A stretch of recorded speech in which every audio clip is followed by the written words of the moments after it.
O Brasil foi o último país a abolir a escravidão mercantil no mundo ocidental e recebeu 40% da população africana retirada forçadamente desse continente. Por aqui, a escravidão virou um sistema de trabalho naturalizado que tomou o país de ponta a ponta e introduziu-se em todas as áreas, no campo, nas cidades, na pecuária, na mineração, por onde quer que se olhasse. Por isso, a escravidão se converteu em linguagem, gerou um preconceito diante do trabalho manual, abrigou muito sofrimento, mas também revolta e insurreição por parte dos escravizados. Hoje vai conversar conosco um grande especialista nessa história ainda muito mal contada. Está aqui o Flávio Gomes, que é professor da Universidade Federal do Rio de Janeiro e atua nas áreas de arqueologia, história comparada, história da África, história da escravidão. Ele é ainda um grande pesquisador, mérito esse que resultou em muitos artigos e livros que alteraram radicalmente a escritura da nossa história. Escravizados foram vítimas, mas reagiram, revoltaram-se e negociaram sempre sua própria história.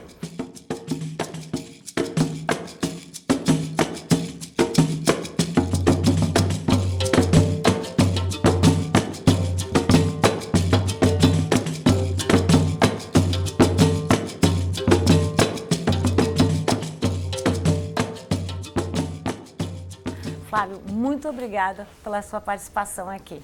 Ótimo.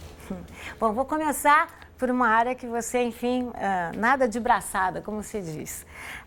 O tráfico de escravos criou uma espécie de dinâmica muito especial no contexto atlântico. Você podia nos falar um pouquinho sobre essas margens atlânticas do tráfico, como é que elas se constituíram? Essa é uma história muito interessante porque a gente toma a ideia da escravidão e essa margem como num tempo histórico só. E, na verdade, a gente poderia assim, teríamos 4 séculos dessa escravidão e essa margem atlântica sempre modificada. A gente conhece muito sobre essa margem atlântica do século XIX, que é o momento em que os olhares estão para a proibição do tráfico, tem toda a formação de uma opinião pública. Mas nós conhecemos pouco sobre essas margens atlânticas no século XVI e XVII. O que existiria de específico no XVI e XVII em relação ao XIX? Eu destacaria a ideia do plural, porque a ideia, embora seja margens atlânticas, a gente acaba com um olhar ainda, os estudos, embora com muitos avanços, essas margens no plural acaba sendo a margem atlântica do século XIX, de um tráfico via Angola ou da costa africana ocidental, enquanto a gente tem um tráfico no século XVI e XVII, acima da linha do Equador, com outras sociedades africanas. O fato de que essas margens estão sempre, a metáfora, né, das margens, das praias, das ondas das marés, é muito boa no sentido do historiador, de estar vendo modificações de 10, 30 anos, para não dizer do que, de um século. Eu diria que o Brasil tem várias escravidões, né, várias sociedades escravistas no interior do que nós poderíamos chamar, né, de uma maneira mais ampla, de uma sociedade brasileira. A sociedade brasileira da escravidão do século XVI não tem nada a ver com o final do XVII, não tem nada a ver com uma área de mineração, mudam completamente as paisagens no século XIX e às vezes os estudos, por focar isso, esquecem que as outras margens não desapareceram, elas refluíram.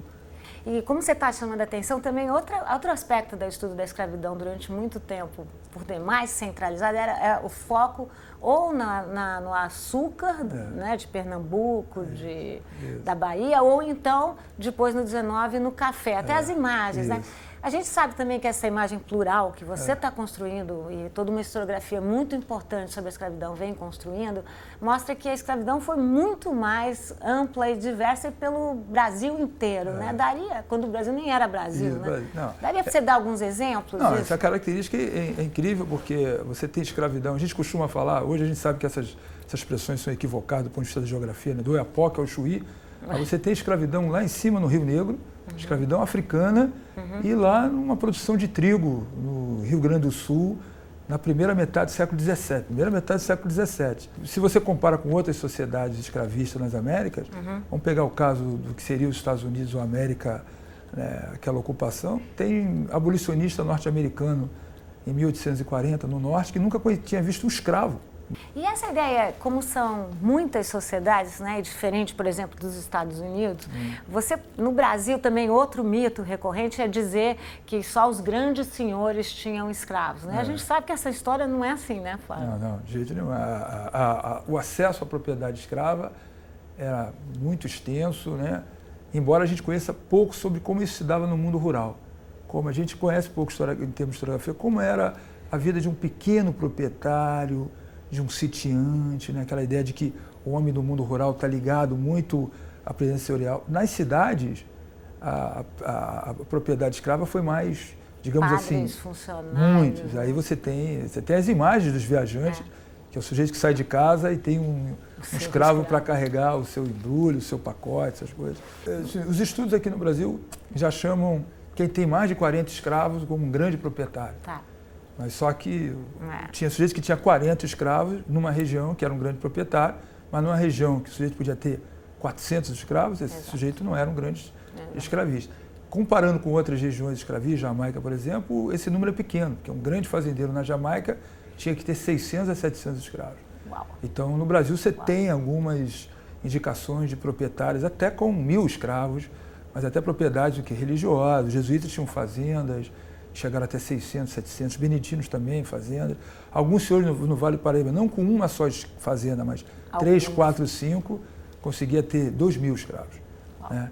No mundo urbano, quer dizer, o mínimo é 1 escravo, né? Então você tem muitos pequenos proprietários. Nesse sentido, as idades variavam muito, né? Porque a gente vê nos anúncios de fuga que um escravo de 35 anos é descrito como um velho.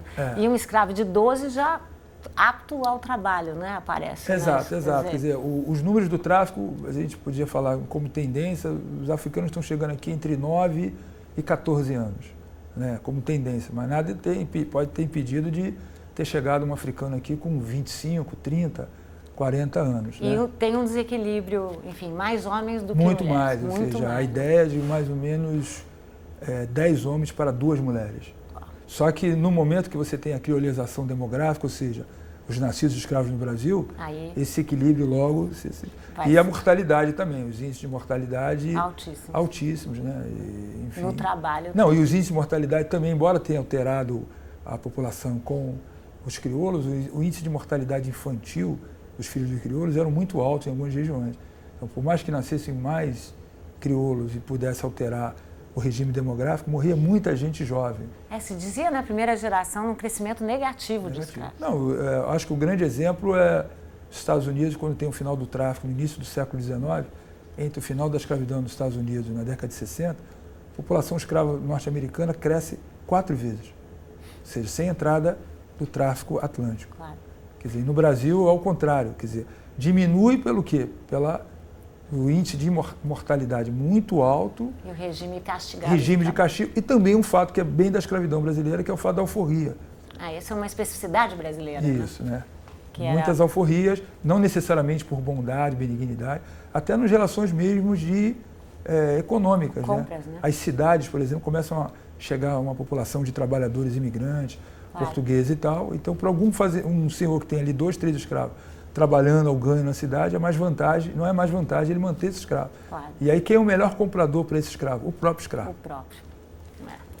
Flávio, vamos falar também aqui de um lado da sua teoria mesmo, né, e das suas pesquisas, que é um lado importantíssimo. Os escravos foram vítimas, sim, do sistema, né, porque ninguém escolhe ser escravo e entraram compulsoriamente no país, assim como se mantiveram nessa condição, mas também, diferente do que fala o mito de uma escravidão benigna, não há escravidão benigna, né? Um sistema que supõe a posse de um homem por outro.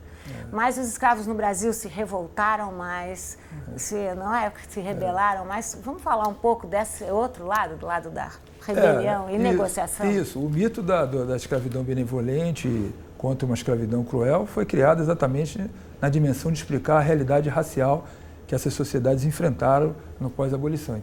A ideia de que você tem uma relação, né, simétrica ou assimétrica com os senhores não impedia que houvesse protesto, né?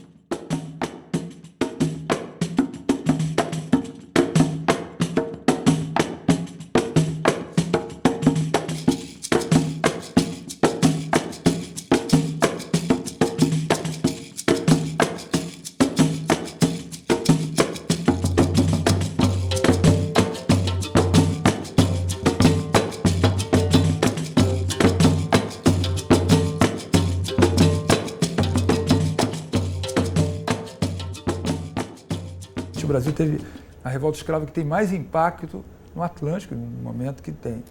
E os quilombos, né? Que aí é uma coisa interessante, que são as comunidades de escravos fugidos, que em várias sociedades com escravidão, elas receberam um nome diferente, quer dizer, na Colômbia é palenques, Venezuela é cumbes, marronagem, cimarronagem, que é a ideia de comunidades, na verdade, escravos que fogem, formam comunidades, né, e a aparecer. O Brasil também tem a experiência mais conhecida, mais longeva de uma comunidade dessa, que é Palmares. Mas, ao mesmo tempo, a Colômbia tem uma outra experiência que está lá até hoje, também longeva, que é São Basílio do Palenque, em Cartagena.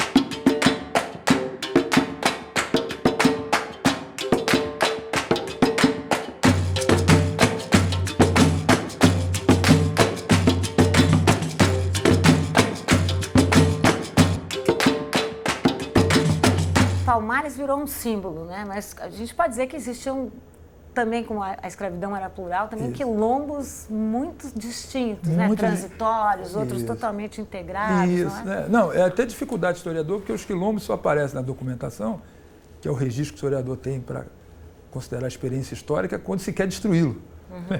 Então, provavelmente, muitos quilombos só apareceram talvez com uma segunda geração que tenha aparecido. Palmares, de fato, é uma coisa única, porque as primeiras indicações são de 1580, 85 e 1740, ou seja, quase 50 anos após a morte de Zumbi, ainda tem indicações que Palmares tenha continuado. Mas tem muitas revoltas escravas no período colonial, onde tinha os engenhos, por exemplo, em Pernambuco, mas ainda em Salvador tem muitas indicações de revolta. Se você fosse falar para mim aqui de quais são as consequências do Brasil ter sido o último país a abolir a escravidão, de ter recebido esse número tão imenso de africanos, quais são as consequências atuais para o país? Essa é a pergunta mais fácil para responder, porque a resposta é bem simples, é uma única palavra, desigualdade. Né? Desigualdade, ela está assentada numa dimensão histórica, das hierarquias, quer dizer, não é a mesma coisa. Hierarquias, todas as sociedades têm hierarquias e todas as sociedades produziram suas desigualdades. No Brasil, uma parte substantiva dessa desigualdade foi produzida nesse imaginário que você pode expor do corpo, do trabalho do outro, numa dimensão hierárquica, né? Que às vezes até surpreende muita gente de que a coisa é tão explícita, tão óbvia, tão nítida e ao mesmo tempo invisível. Tão invisível. Flávio, muito obrigada, super obrigada por essa presença tão bonita aqui. Eu que te agradeço. Acho que um outro tema é o tema da pós-abolição, porque a gente fala muito da escravidão e parece que o passado é congelado para 1888. Você tem uma outra história de exclusão e ao mesmo tempo de protagonismo da população negra. Eu te agradeço aí o convite. Bom, como o Flávio está dizendo, o passado não acabou, mas o nosso programa sim. Então eu queria só dizer a você de casa que eu agradeço muito pela audiência e queria também lembrar que todas as entrevistas dessa série estão no site futura.org.br/entrevista. Muito obrigada, até a próxima e tchau.